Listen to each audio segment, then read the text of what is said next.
అందరికీ నమస్కారం.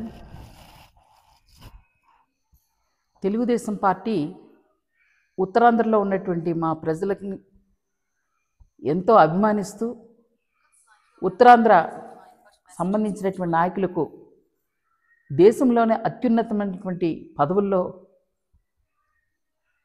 పెట్టడం నిజంగా ఇది మా అదృష్టం. ఎందుకంటే ఈరోజు ఉత్తరాంధ్రలోనే గౌరవనీయులైనటువంటి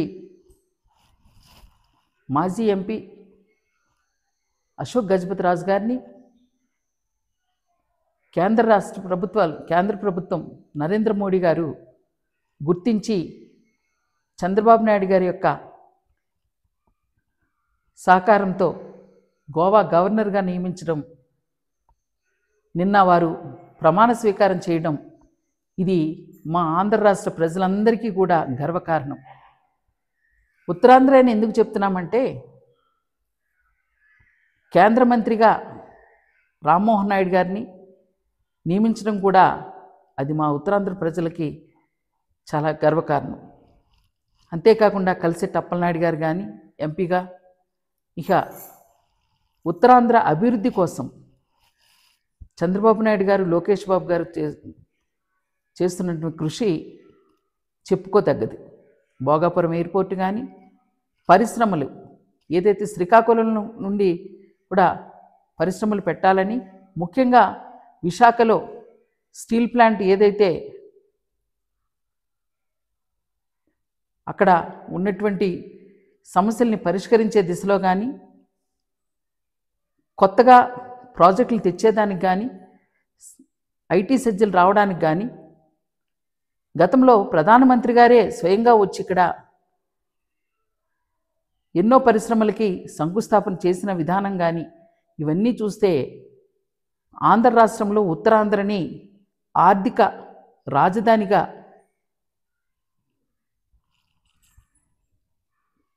నిర్మించడానికి ఎంత కృషి చేస్తున్నారో మనమందరం కూడా గమనించాలి. నిజంగా ఈరోజు మా ఉత్తరాంధ్ర ఉన్నటువంటి నాయకులకు అత్యున్నతమైన పదవుల్ని ఇస్తున్నందుకు గౌరవ ప్రధానమంత్రి నరేంద్ర మోడీ గారికి, అలాగే ముఖ్యమంత్రి చంద్రబాబు నాయుడు గారికి, లోకేష్ బాబు గారికి మా అందరి తరపున హృదయపూర్వక ధన్యవాదాలు. ఎందుకంటే అశోక్ గజపతి రాజు గారు సౌమ్యులు, రాచరిక పాలించిన వాళ్ళు. అటువంటి వ్యక్తిని గత ప్రభుత్వం, వైఎస్ఆర్ కాంగ్రెస్ ప్రభుత్వం ఎంత నరక యాతన పెట్టిందో మనమంతా చూసాం. వారి వయసుకు కూడా విలువ ఇవ్వకుండా అనరాని మాటలంటూ ఎన్నో వేల ఎకరాలు వారి సొంత భూముల్ని దేవాలయాలకు కానీ, విద్యా సంస్థలకు కానీ ఇచ్చి ఈరోజు సమాజానికి ఎంతో సేవ చేస్తున్న అశోక్ గజపతి రాజు గారు లాంటి ఒక గొప్ప మనసున్నటువంటి వ్యక్తికి ఎంత మానసిక వేదన పెట్టారో, ఈరోజు వారు గోవా రాష్ట్ర గవర్నర్గా ప్రమాణ స్వీకారం చేసినందుకు నిజంగా ఇది తెలుగుదేశం పార్టీ, చంద్రబాబు నాయుడు గారు వారికి ఇచ్చినటువంటి గౌరవం. ఈ గౌరవాన్ని మా ఉత్తరాంధ్ర ప్రజలంతా కూడా మరలా తెలుగుదేశం పార్టీ 100% అన్ని నియోజకవర్గాలు గెలిపించుకునేదానికి. ఎందుకంటే మొన్న 34 నియోజకవర్గాల్లో కేవలం పాడేరు, అరకు మాత్రమే ఓటమి పాలయ్యాం. రాబోయే కాలంలో ఈ 2 నియోజకవర్గాలు కలుపుకొని 100% కూడా ఉత్తరాంధ్ర తెలుగుదేశం పార్టీ కూటమి ప్రభుత్వానికి మేము అండగా ఉంటామని ఈ సందర్భంగా మేము తెలియజేస్తున్నాం.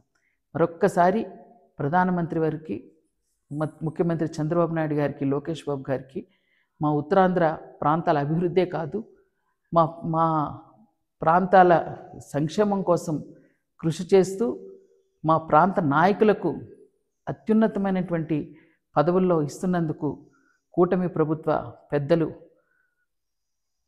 పవన్ కళ్యాణ్ గారితో చంద్రబాబు నాయుడు గారు, లోకేష్ బాబు గారికి కూడా ప్రత్యేకించి ధన్యవాదాలు తెలియజేస్తున్నాం. థ్యాంక్ యూ అండి.